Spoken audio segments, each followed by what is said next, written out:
Most online stores have tried some version of a chatbot by now, and a lot of them quietly gave up on it. Not because the idea is wrong, conversational commerce works, but because there's a gap between what the system promised and what most implementations actually deliver. And that gap very often comes from the same thing. Nobody fully understood what was happening inside the system before they switched it on. My name is Jael, and I work at DoFinder, where we build search and discovery tools for online stores. And I look at data from thousands of shops every single day.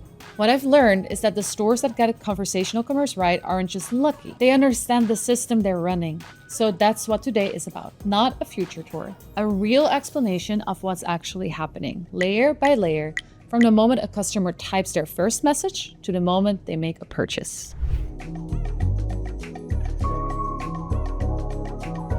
Before we get into the mechanics, it's worth being clear about what conversational commerce is actually trying to solve. When a customer visits most online stores today, they have to do a lot of work. They have to know the right category, the right filter, the right keyword. They have to speak the store's language.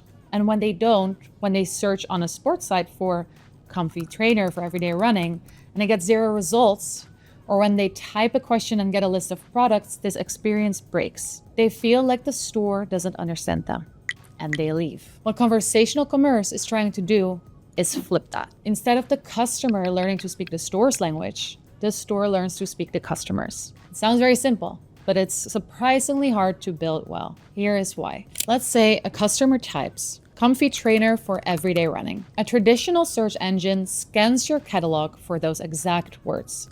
If your product description says lightweight instead of comfy or sneaker instead of trainer, nothing matches. The customer, they had the right idea, but the system just couldn't meet them there. The AI approach works with meaning, not with words.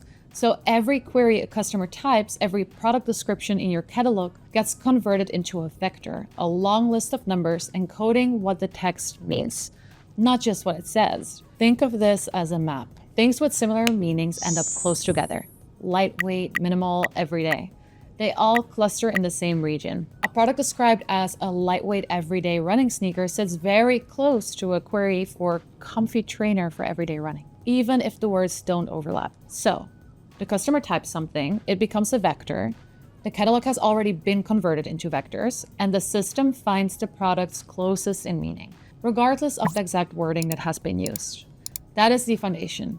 But understanding a single message is only the beginning. Real conversations aren't single messages, they're exchanges. Each one is building on the last. And this is where regular chatbots completely fall apart. Let me show you what I mean. Here's a real conversation in a store running DoFinder's AI assistant. A customer types, "I'm looking for running sneakers." Options appear, they narrow it down, and then they ask, "Do these come in white?" Let's pause on that last message. They didn't say which sneakers, they said these. They assumed the assistant was following along, the same way you would assume a person would. A basic chatbot processes each message independently. There's no that stored anywhere.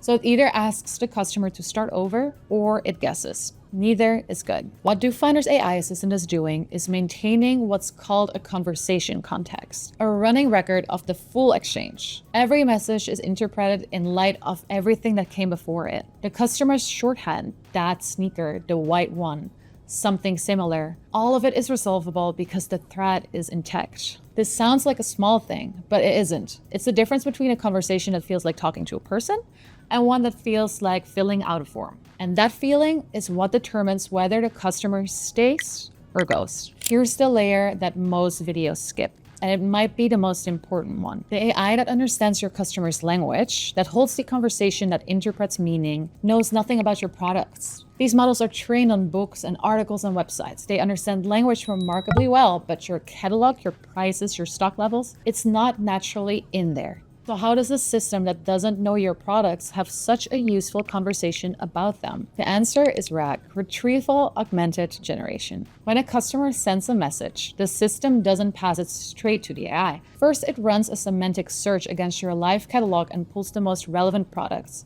Those results get bundled into the prompt alongside the customer's question, so the AI is reading your actual products, prices, and availability when it responds. It's not just guessing from general knowledge, it's working from what you actually sell. This is also why RAG exists instead of training the AI on your catalog directly. Your catalog changes constantly. RAG keeps that knowledge live and separate, so the AI always reflects your store as it is right now, not yesterday or not the week before. The first 3 layers get a customer to a product. This one is what turns that into a sale. Let's say a customer has found a trainer. It's white, it's lightweight, right price, they're very close to buying it. And then they ask, will this arrive before the weekend? This is the moment most stores lose the sale. And it's not because the customer changed their mind. It's because there was nobody there to answer a simple question. They click away to find a shipping page and get distracted, and then the thread is broken. The sale dies over one piece of information that should have been very easy to give. In a conversation commerce system, that answer exists inside the conversation because the AI is connected to your store's live data. Stock levels, shipping windows, return policies, all of it is answerable right there without the customer having to go anywhere. So, 4 layers. Semantic understanding. The AI reads meaning, not just words.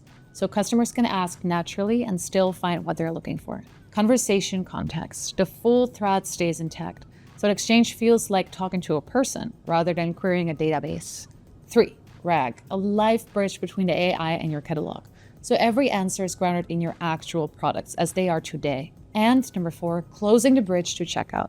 The conversation doesn't end at a recommendation, it ends at a sale. Regular chatbots get a partial version of layer 1 and stop there. That's why they disappoint. But all 4 layers working together is what makes the difference. Not just a smarter chatbot, but a different kind of shopping experience entirely. If you want to see what it looks like in your own store, DoFinder has a free trial for its AI assistant. We've put a link in the description below, and it takes only minutes to set up. Thank you for watching, and see you in the next video.